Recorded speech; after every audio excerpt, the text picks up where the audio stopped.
Hello and welcome back to the Villa Filler podcast. I'm here as always with my good friend Dan Wiseman. Dan, Aston Villa 3, Crystal Palace 1. That was a ride, wasn't it? That was a ride. And breathe. It was a lot of fun. And yeah, it certainly did my emotions no good whatsoever. My God, this football club just has this amazing ability to, just when you think you're ready for another weekend of despair, just pull something completely out the hat that you never saw coming.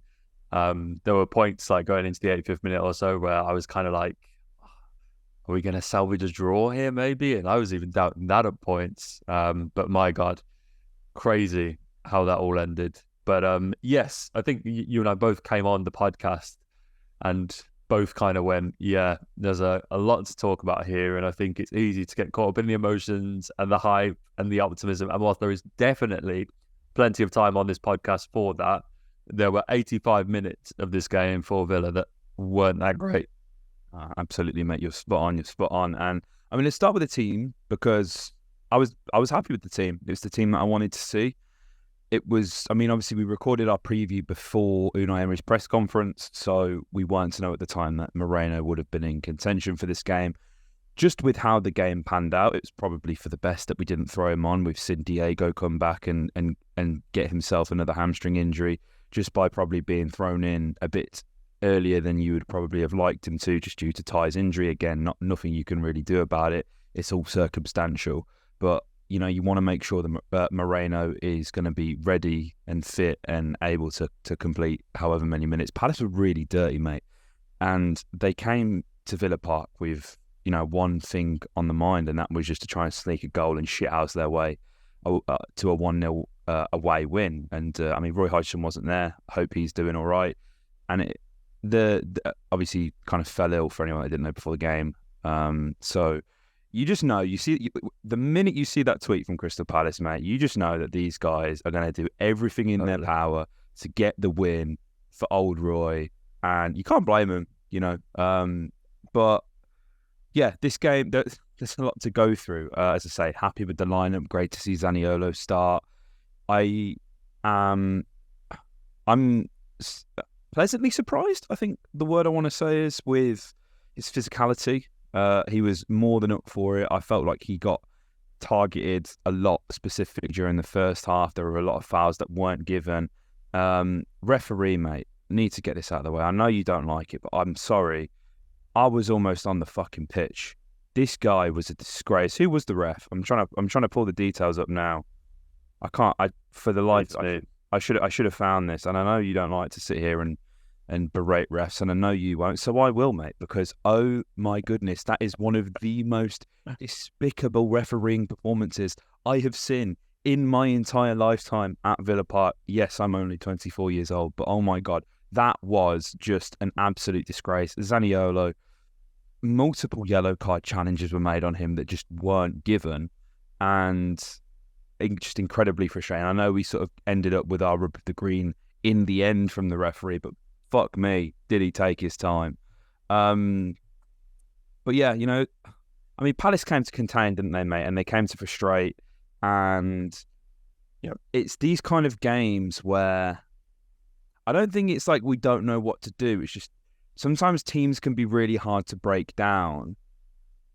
But when you get the opportunities to have a shot on goal, a very good goal scoring opportunity that was literally put on a silver plate that Crystal Palace handed to Ollie Watkins, in these type of games, if you don't take that opportunity, you will rue that. We're so lucky that we didn't, mate, but the biggest moment for me in this game is Ollie Watkins failing to convert said chance. Yeah, it was one where Ollie's obviously in a kind of place where he's yet to kind of kickstart his season. And there have been moments definitely where I thought he was on the road to doing that. I think we all kind of felt that after scoring those goals away at Hibs, that this was the start of Ollie Watkins' season. And we know that he's very streaky. Ollie Watkins is quite literally either the hottest striker in the Premier League or one of the coldest. And there really isn't any in between. He will go 7 games without scoring and back it up by scoring in 7 games in a row.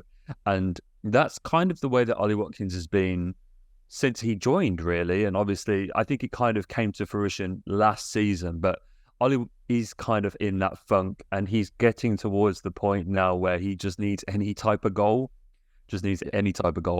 from a, deflection off a corner, off his arse, off your uncle's head. He's coming, like, whatever it is. Yeah. We just need to get the ball in the back of the net for Ollie Watkins, because you're right in that chance. The keeper does something really interesting. He kind of doesn't come all the way out, Sam Johnson. He kind of comes about, I want to say, like 10 yards off his line, and like kind of forces Ollie to, like, right, I'm here, I'm set. This is as far as I'm going to get him, beat me.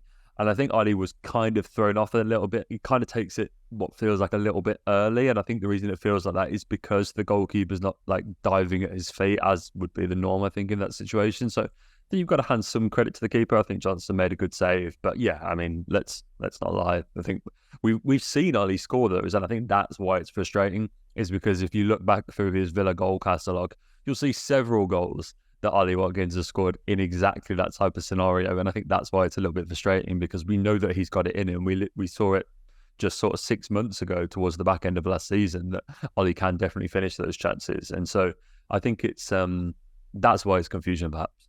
Yeah, definitely. And I think that, like, the problem that I have with Ollie is that he kind of, it feels to me like he gets himself in these little funks, mate, doesn't it? When he's not scoring and things aren't necessarily going his way. He's, as you say, the best striker in the league when he's scoring goals, and it's impossible to just score in every single game. I know that, but I know for a fact he'll be incredibly frustrated. I mean, if you look at his heat map as well, it's pretty much just red right inside the 18-yard box. He, just with how compact Palace were, he wasn't really afforded all that much space. I mean, Will Hughes has practically sat on him for the whole game, right in front of the two centre-halves. And, you kind of have to respect what Palace did in a way. But in another way, it was incredibly frustrating. But they didn't really give Ollie much of a sniff. I mean, I'm going to look at the numbers now, and I'm massively giving him the benefit of the doubt here, because I didn't think it was his finest game, if I'm being completely honest. But the numbers, they look respectable, an 85% pass accuracy. He managed 25 touches, which obviously isn't great. Had a shot on target, obviously hit the woodwork. If that was a shot against us, I mean, we've literally seen it, mate. If it goes off Emi Martinez's head, it'll go in the back of the net. We've seen that before. So that's just really unfortunate. And that is a fantastic effort from Ollie to give him the credit that he deserves there. But they just did a really good job of suffocating us in general. And again, it's frustrating. You have to take them chances. And I think spoke to a few people sort of after the game and that, and I think this is probably one of our worst performances of the season. I think obviously Newcastle is probably up there as well. But in terms of, it's funny because like a scoreline can totally change how you view a game and a performance in that. I mean, we've won 3-1 to the neutral who's going to switch on match of the day any moment now, mate, and watch the game. They're going to think, Villa, were really good value for it. And to be fair, we dominated the ball for large spells of the game, but it was almost possession for possession's sake. Palace were more than okay with us relinquishing possession. We made over 600 passes. They made just around 300. So we made twice as many passes as them, over twice as many passes as them. And there wasn't much to show for it after 85 minutes. So, it doesn't really matter how much of the ball you have, how much you dominate or control the game. Ultimately, all that matters is that you take your chances when they come. And thankfully, we did that later in the game. But my point on it just being, I don't know, I think a turning point for this game, I genuinely thought we'd lost this game when we just subbed all of our attackers on. I trust Unai with all my heart, mate, but it felt very Steve Bruce. Yeah. Shove all your attackers on. No, we had no midfield. Palace kept carving us open as well in that second half. The second half was so bad. I just felt like we weren't at it whatsoever. And, I mean, Yuri Tillemans, I want to know your thoughts on this, mate, because during the break, he's obviously made those comments. Yeah. I don't really have an issue with that. I want players to want to play. That's fine. But when he comes on and he can't make a 10-yard pass to save his life, and he's sort of thrown his arms in the air. He's not tracking back when it's a 2-man midfield. You're not going to start, mate. I'm sorry. You're just not. Yep. And then what really rubbed me the wrong way as well, and this is just a personal thing, when we got the penalty, when it was confirmed that we got the penalty, he's doing this to the whole end. He's like telling us to make noise. And I'm thinking, mate, I'll cheer you all day long if you can pass a ball fucking 10 yards. But you didn't. Don't you tell me to cheer. Yeah. That really rubbed me the wrong way. I know that a lot of people aren't going to agree with me there, but that really fucked me off. But the second half, mate, we was just all over the shot. I've spoken for a long time, so please just stop me from talking. Say something. It's absolutely fine. I just wanted to I think I'm going to cherry pick from what you've just said because I agree with a lot of it. Tielemans, I'm not going to sort of go into that. I agree with everything you said. I thought that this wasn't the performance that necessarily he wanted, and I don't think he necessarily showcased exactly what he can do. Obviously, we know he's a better player than what he performed today, but yeah, I don't think it was a great advert for him to be in the starting lineup for the next game.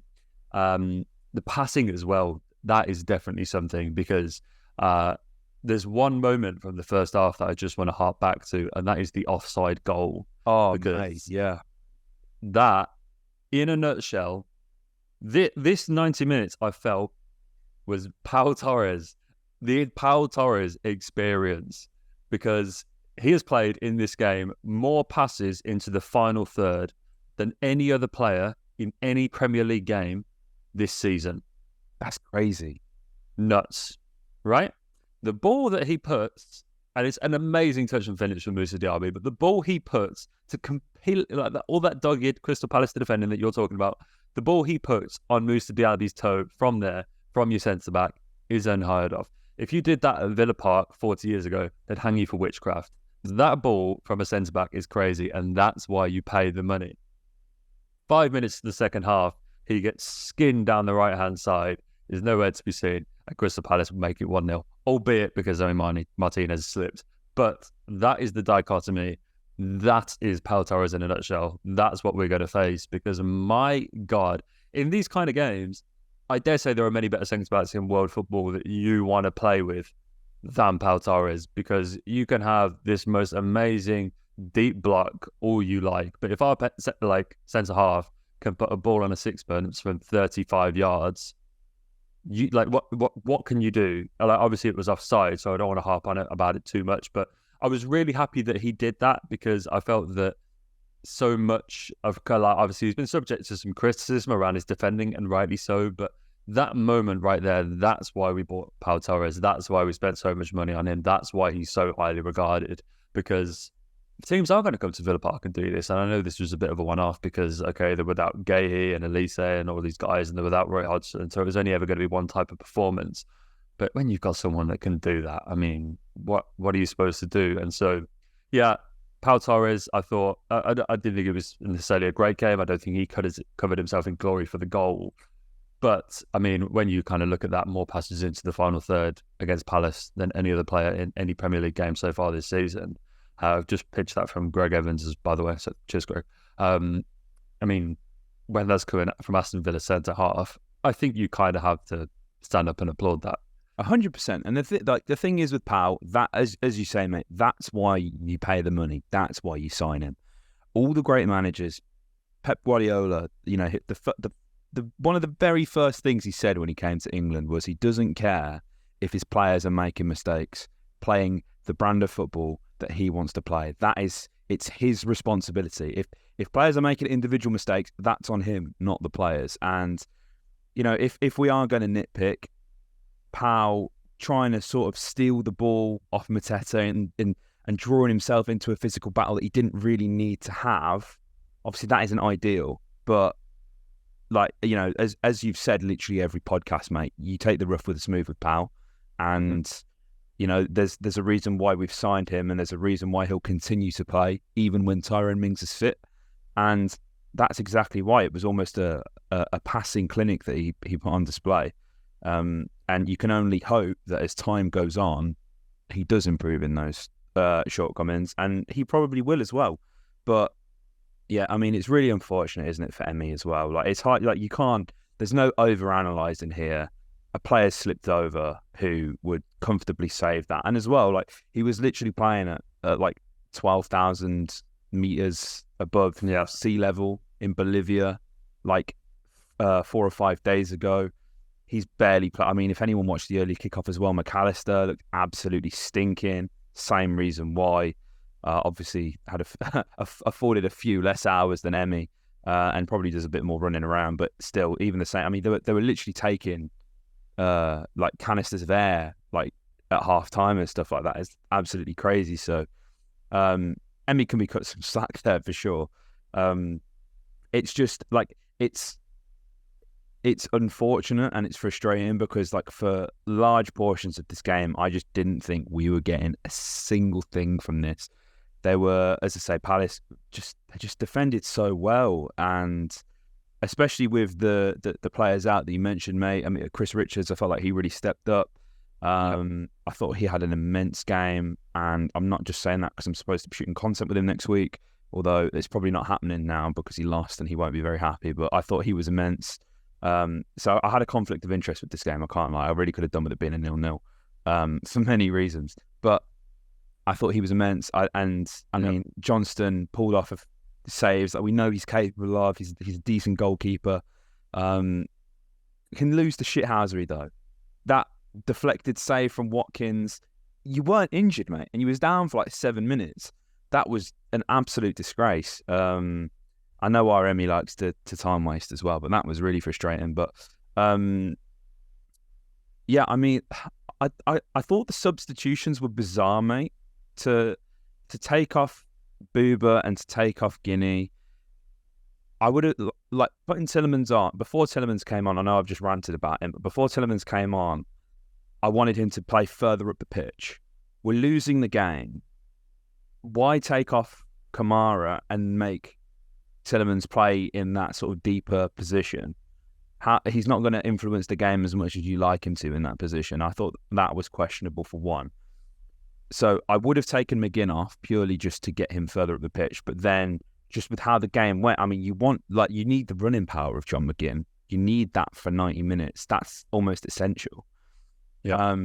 But I thought Leon Bailey, fantastic. Literally first kick of the ball, plays an absolute peach of a 45-yard pass to Ollie Watkins. How beautiful was that, mate? I think with Zaniolo coming in, and I mean, I know obviously Emmy isn't about, but there's a bit of pressure that's taken off Leon, and he doesn't have to be the man, and it's probably actually giving him a bit of a kick up the arse as well at the same time, sort of simultaneously, because, you know, the performances haven't been amazing, but we know Leon is capable of good things. We are big fans of Leon Bailey on this podcast, but I think that, you know, that's how you use Leon Bailey, especially in a game like this, isn't it? Yeah. Hey, let's give him his flowers, man. Let's give him his flowers, because everyone is very easy to criticize Leon Bailey, and at some points, very fairly so.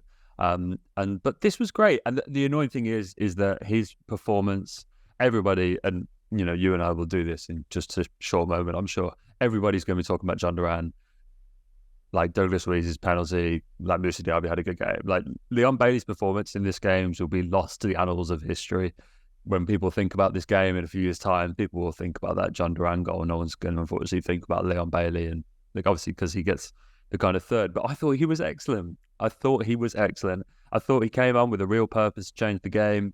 I thought that he looked confident. I think that we had some real bright spots in this team. I thought that Zaniolo was really good. I love what he brings to this team and the kind of confidence that he's playing with.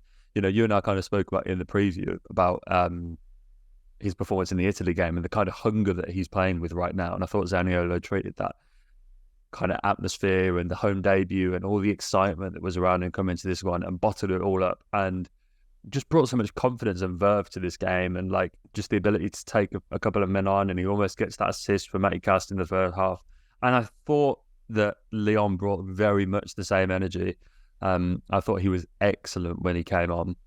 I was really, really pleased that he kind of got the goal, because I think he kind of needs that. And I still think there's a really important role for Leon Bailey in this side. I feel that people kind of see that he's dropped down the pecking order a little bit, and I think that's true for the Premier League games. But the Europa Conference League, I think that's Leon's competition. I really do. I think that's his time to shine. I think he's going to get a lot of run and a lot of game time in that competition.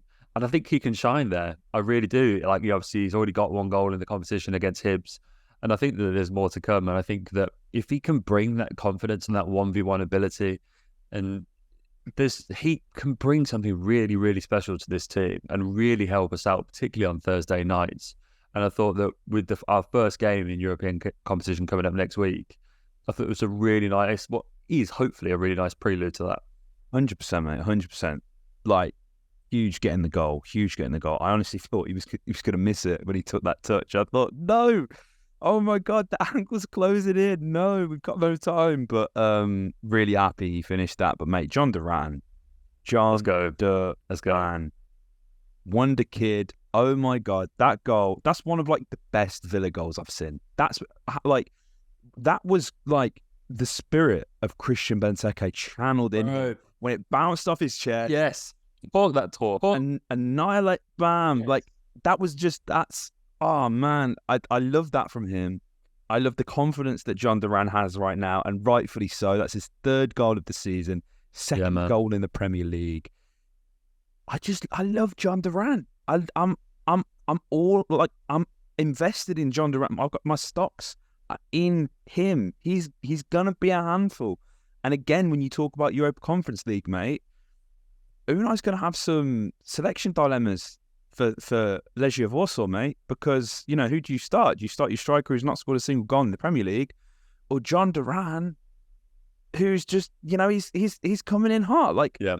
I don't envy that decision at all, and I don't think you can get it wrong if you're Unai either. But man, like, he's such a throwback in a way as well, because he's just such a bastard in a way that I would despise him if I was an opposition fan. But like, he did I think it was Joachim Andersen. He kind of takes the ball off him, and he goes and runs away, and Durán just shamelessly just pulls his shirt, and I'm like, that is a man who's got way too much confidence for his current ability right now. But I absolutely rate it. Like, that's brilliant. And it's an unstoppable finish. Like, the power he got behind that. Oh, my days. I feel like we've come on this podcast so many times, mate, and gone, Jhon Durán's going to score a screamer eventually. Like, City away, almost scored from like 35 yards out last season. And now here, I'm so happy for Jhon. I'm so happy. And it also kind of, it makes you forget about Cam Archer, doesn't it? That was a really nice segue into kind of what I was want to say. And I think, I don't want to say that necessarily I owe him an apology. It's just more that I think the work that he's done on his game, evidently, over the summer, like, he looks, like, I still think there's a way to go, don't get me wrong, but he looks so much more refined and so much more like, kind of, he can fulfill that price tag, because that's the kind of thing that I've always levied against Jhon Durán, and it's totally not his fault. But as is so often the case with football and transfers, you have to live up to a price tag, and we paid a pretty hefty one for Jhon Durán, so just over £20 million. And so I just kind of felt that already, like, there's a lot to kind of live up to there. And now the Everton goal was very important for him in terms of getting off the mark, because that's the one thing that as a striker you want to do as quickly as possible. And obviously he had his moments last season, but went through the back end of last season, having joined in January without scoring a goal. The Everton goal is put on a plate for him for that throw-in from Ashley Young, and that kind of has to finish that. And did so very well. He obviously then went on and scored against Hibs in a very kind of similar scenario. And now you get this goal. And this is like, you know what? It's really interesting, because he's always brought that confidence into games. I don't think it's always necessarily translated into ability, but he walks on the pitch every single time and just plays at 110 miles an hour. Like, it's the last time he's ever going to kick a ball, and just goes at things like a bull in a china shop. And if you can kind of translate that energy into, in the right moments, into kind of composure, and you can channel it the right way, you will get goals like today where he takes it down on his chest and slams it into the roof of the net from 20 yards. Because in every sense of the word, that's the right way to use that energy. I think that he does, like, he's going to be amazing to watch. But yeah, like, I think a lot of us, and myself included, kind of felt a little bit, I don't want to say down, but when obviously Camacho goes and scores, let's call it a brace, let's be honest, for Sheffield United the other weekend. Obviously, he gets the own goal, but it's, it's his. And we were kind of struggling, and Ollie's not scoring. It kind of goes, well, it hurts because it's kind of like what could have been. But the more that Jhon Durán can do this, I really like how Villa Park has stuck by him. And I think Villa fans kind of deserve a lot of credit for that. And I think it's because he's a young kid, but it's not very often that we give a player like this patience. But I think these moments for Jhon Durán could have come in another 5-10 games time. And I still think Villa Park would have been like totally enamored for him when it happened. But yeah, just my word, what a goal. And I think that goal in that fashion, in that moment, kind of really spurred us on and is a massive contributor to the final score. Yeah, no, it gave us the lift that we needed, mate. And that's the thing, as I kind of mentioned earlier, like, it was a wonder goal, a dubious penalty, and then the third goal, we've absolutely annihilated their mental health. That's not the right way of putting it, but we've crushed them mentally. And that's where the third goal comes from. And to be fair, again, I have to give Tielemans credit here. Phenomenal pass to Diaby. The way he picked him out for that third goal, that was great. He knew how to fucking pass a ball then, but he didn't for the rest of the game. Jesus Christ. And I think, the penalty. What are your thoughts on that, mate? I honestly, at the heat of the moment, I was like, that's a penalty, obviously. Yeah. It took a very long time for them to determine whether it was or not. Goes to the monitor. I think this is the first time that a referee has stuck by their decision as well after reviewing it on the monitor. And then there's the encroachment drama as well. Yeah. It was this whole mess. That's what I mean. We can feel very, very fortunate that if I was a Crystal Palace fan, I think I would be absolutely seething because, look, like, you can spin it kind of two ways, and I'm always impartial on refereeing decisions, right? So, like, I think you can look at it and go, I think it's probably harsh. I think that Richards probably does get enough of the ball. It's just whether he kind of gets Watkins first. Do I think it's a clear and obvious error? Probably not. That's the one thing I would say in Villa's defence. Like, is it a clear and obvious error? Probably not. And I think you can see that by how long it took to give the final decision. But then, yeah, we are very fortunate, and it is almost kind of scandalous that penalty was awarded to us, because Diaby does encroach, and there was an angle on the goal that I saw where as soon as it hits the back of the net, at least two players, Joe Ward is one of them, runs up to the referee and starts rightly kind of complaining about that. And how it's not looked at, or because as soon as that's looked at, like, it is kind of encroachment, like it's disallowed. And obviously that only provides a retake. It's not like we don't get the opportunity to then go on and so, like, Luiz is a very good penalty taker. There's every chance. Well, XG, I think penalty is like a 0.8 XG chance, so there's an 80% chance that he goes and sticks it away anyway. But yeah, I mean, it was very, very fortunate. And so, yeah, I think the refereeing performance is probably kind of leveled out in that moment. Yeah, no, I think we definitely got our rub of the green there, mate.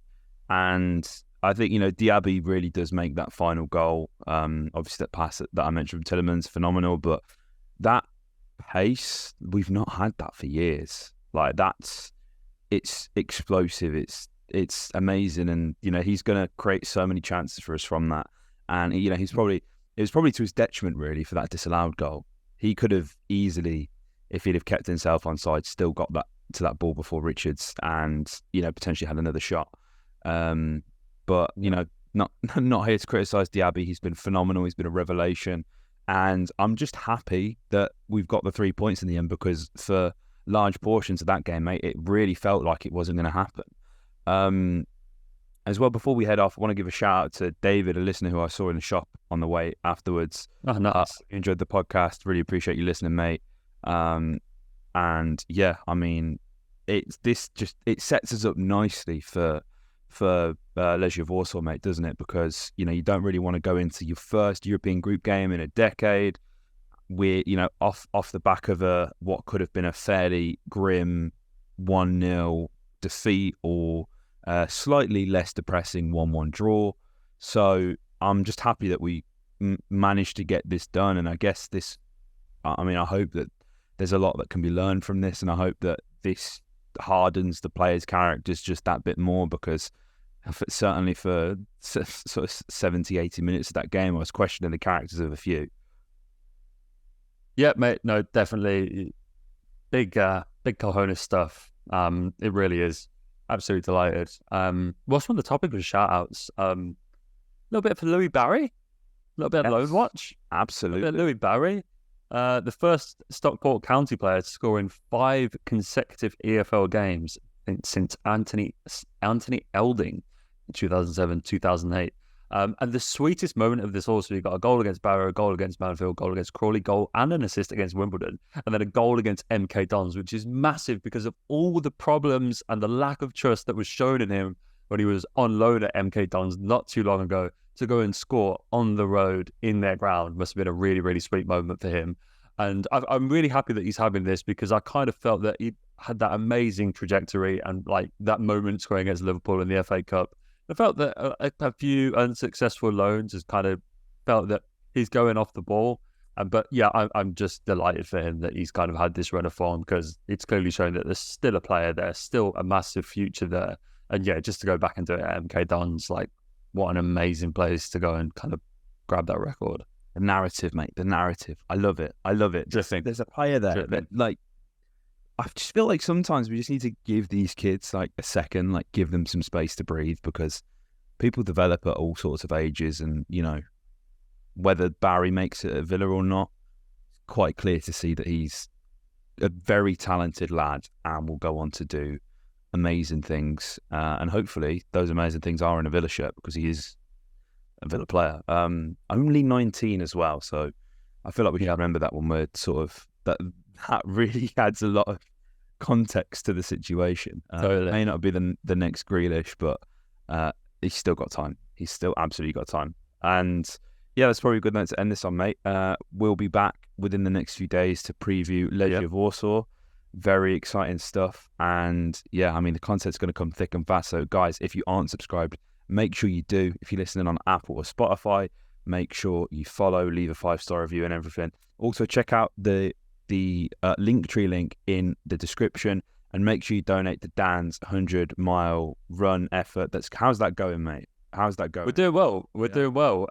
We're on time. I'm actually off on holiday next week, and so I'll have to keep tearing up the tarmac around northern France. But we will get there.